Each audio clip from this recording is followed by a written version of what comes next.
so what have I got to say here? You notice the SP-1200 is completely turned off. So, got to turn that baby on.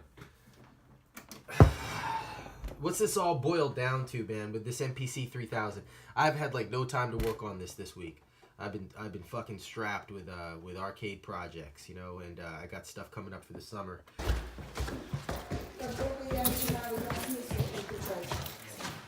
These are cute back here. No. Turn left. This way? Yeah, and go straight. Down this way? No. It's okay. That's a road that way. Okay, sorry. This is confusing problem. to me. No problem. Okay. Just go careful over here because there's a lot of junk in our trunk. So I really had barely any time to work on this. I sat down, I took a couple of samples that I kind of liked. I knew they were short. Typically I think in short samples because the SP-1200. You wouldn't like to eat a whole spoonful of cumin or something like that.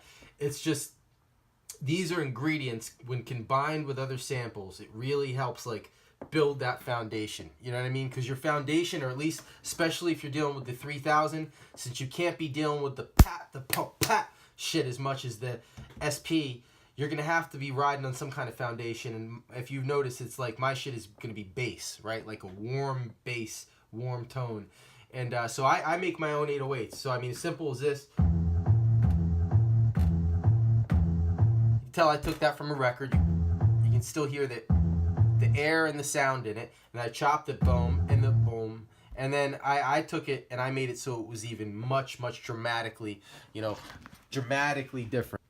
Dynamic filters, I took it down to 55 and 41. And if you listen to the way those sounds sound, so I sped the sample way, way up. I sampled it and I took it way, way, way fast, slowed it way, way down, and then I took the frequency down. And to be honest with you, there's nothing I can do to make this behave like an SP-1200, right? And that's great, I know that. So I've got to approach it from a different angle. And so these sounds that sound like shit when they're by themselves,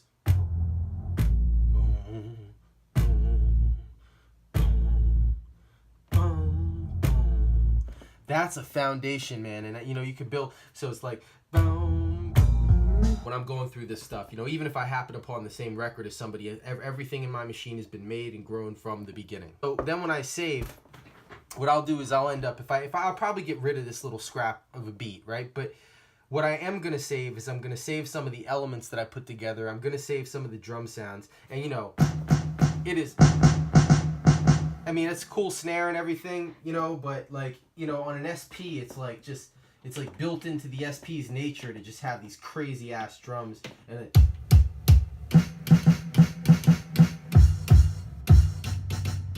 my biggest issue is just, even when I can get the drums to sound good, they just don't sound like they're on here. You know what I mean? It's just like everybody's always told me, you just need that SP for drums. And I'm sure there's some 3000 users out there that don't have an SP or don't always use their SP when they're producing with it, and maybe y'all got some tips for me. It just reinforces my opinion that for me personally, I'm always going to be using this sequencer as my foundation. I'm almost always going to be using this for the drums. I'm going to use this for the warm 808 foundational sounds, and I'm going to be using this for some of the longer samples. Even if I got some stuff I want to echo, I'm probably going to still keep those kind of sounds in the SP, because I think that it's just kind of it's a really delicate balance. Let me know what your thoughts are, and I'll catch y'all soon. Peace.